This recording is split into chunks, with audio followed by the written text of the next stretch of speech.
My name is Elliot, and I grew up knowing I was second place in my own family. Not because anyone said it out loud, but because it never needed to be said. My older brother, Ryan, was the golden child. Loud, confident, praised for everything he touched. I was quiet, dependable, invisible. When Ryan failed, it was bad luck. When I succeeded, it was expected. Silence became my language early.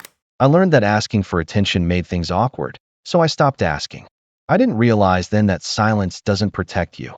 It trains people to forget you exist. Ryan broke rules and got second chances. I followed rules and got overlooked. Teachers loved him. Relatives bragged about him. My parents said things like, "Ryan just needs more support," whenever he messed up. I needed less, apparently. I didn't complain. I adapted. I told myself being easy was strength. That patience was maturity. What it really was practice. Practice for being ignored without protest. When our grandmother passed, I didn't expect anything to change. She was the only one who ever noticed me, but even that attention felt quiet, private. She didn't praise loudly. She asked questions. She remembered details. I helped her with errands. Fixed things around her house. Never announced it. Ryan barely visited. Everyone excused it. He was busy. I didn't keep score. I never did. Silence had taught me not to. The will reading was short. Routine. My parents sat confidently. Ryan leaned back like nothing in the room could surprise him. Then the lawyer read my name. Once. Then again. My grandmother left her house. To me. No split. No conditions. Just my name. The room went quiet. Ryan laughed, actually laughed, and said, "That's not right." My mother frowned. My father cleared his throat. No one looked at me. That's how I knew this wasn't grief talking. It was entitlement colliding with reality. Afterward, my parents pulled me aside. My mother said my grandmother must have been confused. My father said Ryan needed the house more. Ryan said nothing. He didn't have to. Golden children don't argue. They assume correction will happen for them. I said quietly that the will was clear. My mother sighed like I'd disappointed her. "Don't do this," she said. I didn't know then that this meant standing still. Ryan moved into the house anyway. Changed the locks. Told neighbors it was his. When I confronted him, he said, "You're not really going to fight this, are you?" That sentence landed harder than any insult.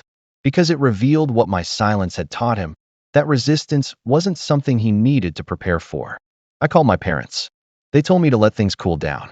Cooling down, I realized, was code for surrender. I found a letter inside my grandmother's sewing box. Addressed to me. She wrote that she'd watched our family dynamics for years. That she worried I'd stay quiet forever if someone didn't force the issue. She said leaving me the house was the only way you'll ever be seen. I cried reading that. Not because of the house, but because someone had finally said out loud what I'd spent my life swallowing. When I hired a lawyer, my parents were furious. Ryan called me ungrateful. My mother said I was tearing the family apart. I didn't argue. I brought documents. Silence doesn't mean weakness when it's backed by clarity. Ryan challenged the will. Claimed undue influence. Said I manipulated our grandmother.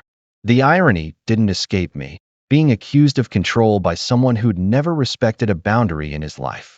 Court exposed everything my family pretended not to see. Financial records showed Ryan borrowed money constantly. Never repaid. Messages showed pressure. "You promised. Don't embarrass me." My grandmother's replies were polite. Delayed. Non-committal.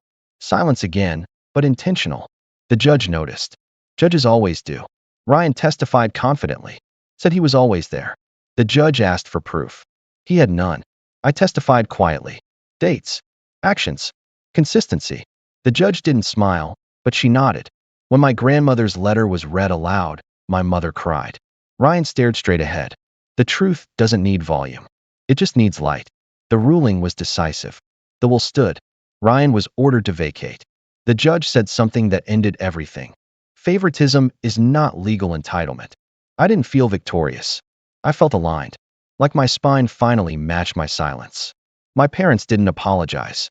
They grew distant. Ryan blamed me for changing. He was right. I had. Silence without self-respect had shaped my life. Silence with boundaries changed it. Living in the house felt strange at first. Quiet, but safe. I kept my grandmother's routines. Fixed what needed fixing. Didn't rush anything. Peace doesn't announce itself. It settles. Family gatherings became optional. I stopped chasing approval. I stopped shrinking. The golden child lost his shine when no one dimmed themselves for him anymore. Here's the truth no one teaches you. Silence doesn't make you noble. It makes you convenient. And convenience is expensive. The quiet after court was different from the quiet I grew up with. It wasn't heavy or apologetic. It didn't ask me to be smaller. It simply existed. I noticed how my body reacted, how my shoulders finally dropped, how my breathing slowed. For the first time, silence didn't feel like something I owed people. It felt like something I owned. That distinction changed everything. Ryan didn't leave the house right away. He dragged his feet, complained to relatives, hinted that I'd regret this.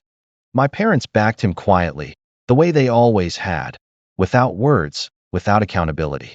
I followed the process. Notices, deadlines, enforcement. I didn't argue. I didn't negotiate. Boundaries don't require emotion. They require consistency.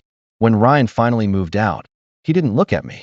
He loaded his truck angrily, slamming doors, muttering just loud enough to be heard. I stood on the porch and watched. Not smug, not sad, just aware. Awareness is what silence becomes when it's no longer afraid. Neighbors stopped whispering. Some apologized for assuming.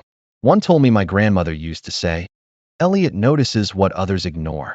That sentence stayed with me, not because it praised me, but because it explained why I was always overlooked. People don't always value what makes them uncomfortable. Quiet attention threatens loud entitlement. My mother called weeks later. She said the family felt broken. I told her it had always been uneven. She didn't argue. That was new. Silence can be an admission when nothing else fits. I stopped attending events where I had to shrink to belong. I stopped explaining my choices. I stopped translating fairness into something softer so others wouldn't feel challenged. The golden child didn't know how to exist without gravity bending toward him. That wasn't my problem anymore. The house became a place of restoration. I painted slowly, fixed drawers my grandmother used daily, found notes in margins of cookbooks. Little reminders that care doesn't announce itself, it repeats. I realized my grandmother hadn't just given me property. She'd given me permission. Permission to stop disappearing. Permission to let discomfort exist without rushing to erase it. Ryan tried once more, an email, short and bitter. He said I'd chosen paper over people. I didn't reply. Paper doesn't lie. People often do when silence lets them. My father visited alone one afternoon. He walked through the house slowly. He said, "I should have noticed." I told him noticing late was still noticing. Accountability doesn't need perfect timing, just honesty. I no longer confused peace with approval. Peace came from alignment, with truth, with boundaries, with self-respect. Approval was loud, unstable, conditional. I didn't need it anymore. Being the quiet one had trained me well. I knew how to wait, how to listen, how to observe patterns others ignored. I finally understood those weren't weaknesses. They were skills, just misused by people who benefited from my silence. Holidays passed. Invitations thinned. I grieved the family I wished I had, not the one I actually did. Grief didn't mean regret. It meant clarity with cost.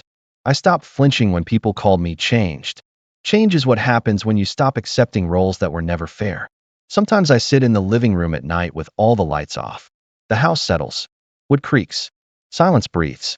It feels earned, not imposed. If you grew up as the quiet one, hear this. Silence isn't humility when it erases you. It's rehearsal for being ignored. Respect arrives when silence becomes choice, not obligation. Ryan moved on quickly. New place, new audience. Golden children always do. They look for mirrors, not accountability. I stayed. Rooted. Present. The house didn't need defending anymore. Neither did I. My grandmother once wrote, "Loud people hate boundaries because they reveal limits." I understand that now. I didn't raise my voice to be heard. I stopped lowering it to be tolerated. Family silence followed, but it no longer hurt. Silence only wounds when it confirms invisibility. I was already visible, to myself. This wasn't about inheritance. It was about correction, about refusing to pass silence forward as tradition. I was never the favorite. And that's fine. Favorites are fragile. They depend on permission. I depend on truth.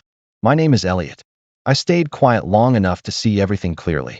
And when I finally stood still, the world adjusted around me. Silence didn't save me. Self-respect did. And once I claimed it, nothing they took away could replace what I gained.